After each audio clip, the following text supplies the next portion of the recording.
Hello, and welcome to episode 286 of the Epic Film Challenge 2, 1001 Movies You Must See Before You Die. From 1932, we have Scarface, or Scarface, The Shame of a Nation, or just The Shame of a Nation. Howard Hawks directed, 1932. Wow, you just think about, the time period of the early 1930s and the advent of sound in film, the talkie era, when it was all new and fresh and exciting that you could actually hear people talk and have dialogue in films and stuff. Scarface was in that early infant stage of sound cinema wasn't even a toddler at this point, and even just in general the medium of film. I talked about it before, we'll talk about it again. It's just so young. And it's always fascinating for me to see these films from the early 30s, especially in Hollywood, where there was more money and, you can kind of see the best attempts, I guess, at kind of, bigger budgeted productions and things like that. Obviously, you can see that in a lot of that in Germany in the 20s, huge budgets of some big epics and stuff, particularly the Fritz Lang films. But I know there's all sorts of other things, but I mean, in terms of Hollywood productions, it's an interesting era that I find, captivating to watch at times when it's done well. And holy shit, was this done well. I own the Brian De Palma remake from the 80s with Al Pacino. I think it's from the 80s, early 80s. But I haven't seen it. And I know that this is loosely based on Al Capone and his kind of reign of terror as a mobster, but also a book that was written, I believe, in 1930 or 31, that was in and of itself, kind of using the fresh Al Capone story and kind of making a novel out of it, and then that's where the film came from. But they had a bit of issues and some trouble with this was around the time of the Hays Code and the censorship in film, and should we really be allowing filmmakers to do whatever they want, and we should be keeping control of dangerous ideas being presented on film. So Scarface opens up with a little message from the producers talking about how we don't condone what you're about to see, and as a matter of fact, we believe that the people should rally for the government to sort out these problems, and you are the government. And so, holy shit, okay, propaganda. It just instantly, straight away to me, was just studio mandated. I just knew that it was some sort of interference where the original filmmakers were certainly not kind of we should open the film with a disclaimer that, we don't condone gangsters. But no, there's even a scene about halfway through the film with a bunch of crusty old dudes kind of talking about how, the government should be, you feel the fingerprints of kind of lesser creative types, not even creative types actually, just, the stiffs, the suits who are trying to protect their asses and stuff. And that's unfortunate. And I believe that only recently, with the Blu-ray release of this, do you get to see basically the full uncensored, restored version of the film. I don't know the full extent of that, but I know that there was an alternate ending that was shot to kind of, make things a bit more palatable. But I, of course, went for the original version when I watched it. So this is Howard Hawks' film. I'm aware of Howard Hawks. I enjoy many of his films. I love Bringing Up Baby. We talked about that in a previous EFC 2 video a long time ago, many years ago now. It was a breathless screwball comedy that I absolutely loved. His Girl Friday I quite enjoy. Only Angels Have Wings I love. I watched it for this series and I never filmed the videos. I need to watch it again, but that's fine by me. Very kind of romantic kind of war film and stuff. So this, I didn't know what to expect in terms of what Howard Hawks would bring to the table, but holy shit. Visually, this is a stunning piece of work.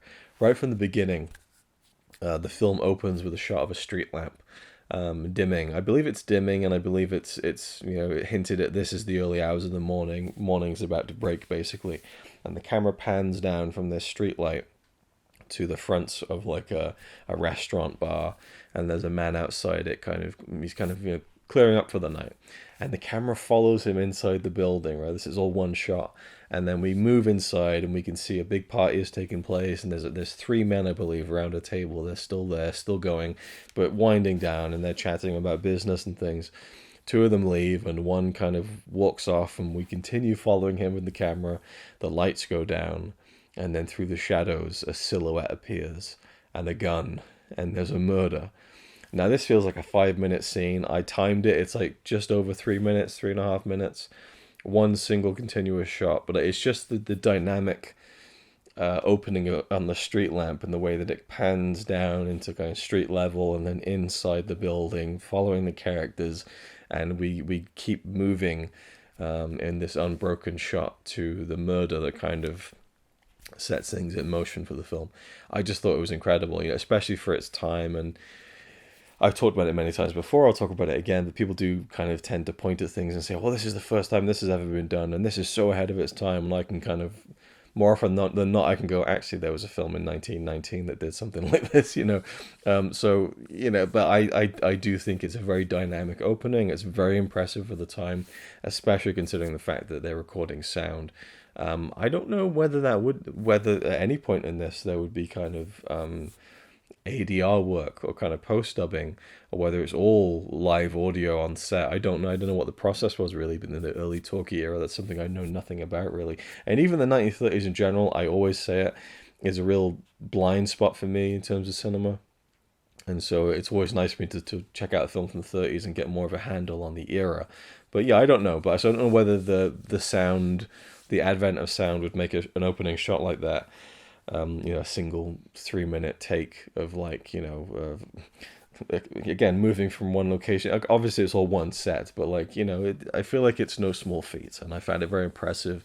But also, it just kind of it gave a liveliness to the moment of where we're kind of starting the story, and I just love the feel of it, and that's kind of a technique, the wanna, that a lot of directors have used to great effect.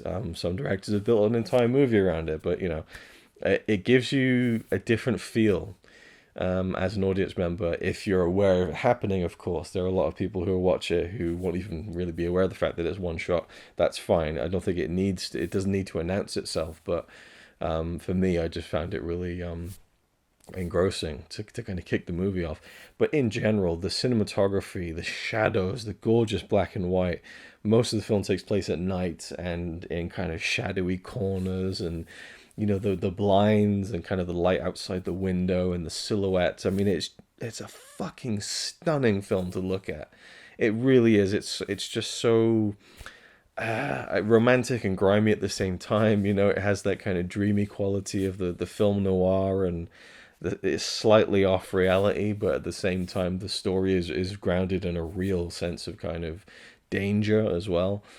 And so we follow Scarface, I guess you could call him, who is our main character, played by Paul Muni. I think that's how you pronounce it. I'm not entirely sure. And he plays Tony Camonte, who's the kind of wannabe gangster overlord, basically. I think it's set in Chicago, and it's the rise and fall of the gangster. I mean, make no bones about it. Spoilers. It's about a guy who finds a way to ascend in the criminal world, and is then kind of brought down just by his ambition, and just by the cutthroat nature of the business, which is that there's always someone waiting to take your place. And you get to see him in that kind of spot, and then you get to see him on the other end of it, and knowing that all the walls are closing in around him and stuff. That is essentially the film, and how the women play an interesting part too. He kind of has eyes for his boss's girlfriend, Poppy, and the kind of snappy dialogue with those two is really great. Like, the chemistry there is awesome. And then he has a sister, Francesca, who is a really interesting character actually, because he's really protective over, but like in an overbearing kind of almost difficult to watch at times way.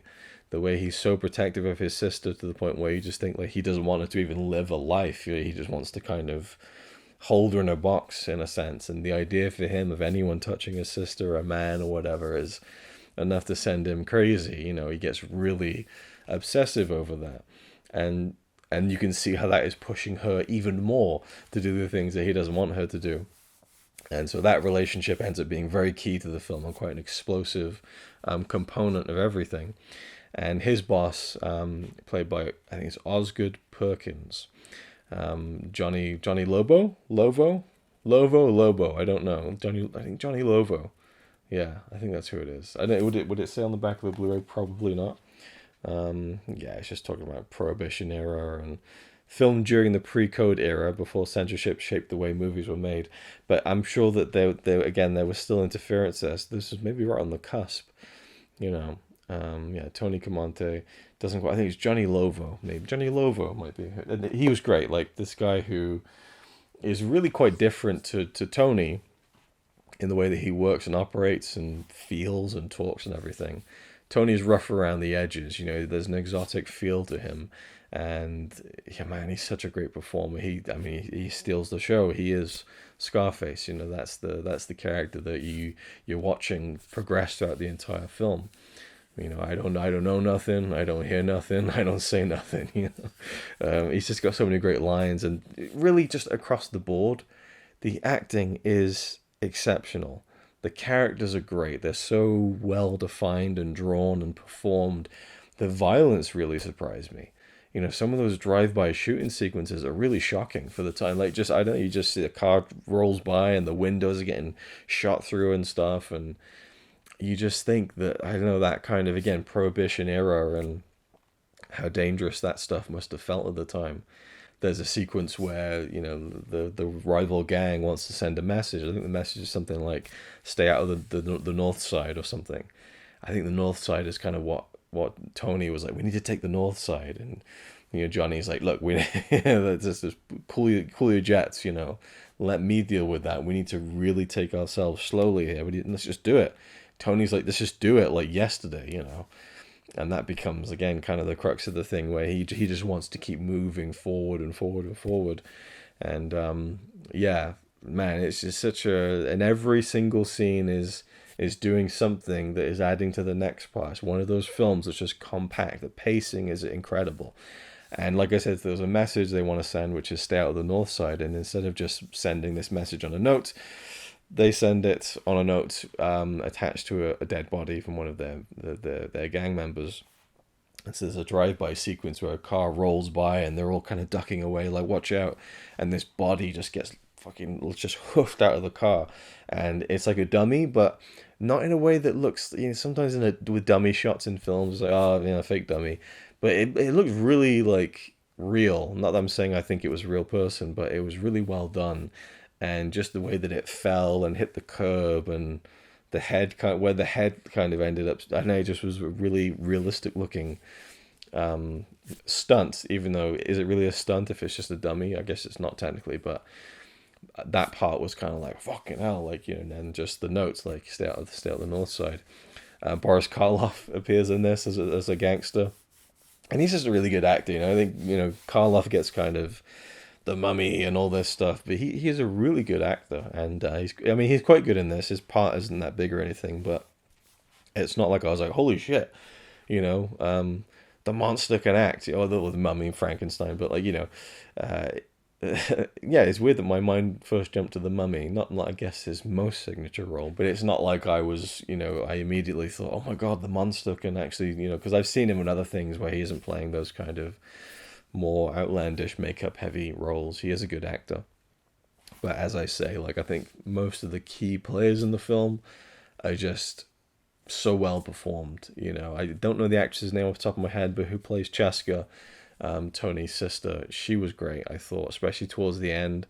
And again, I really feel like his relationship with his sister is so key to where a lot of the drama ends up going in the film.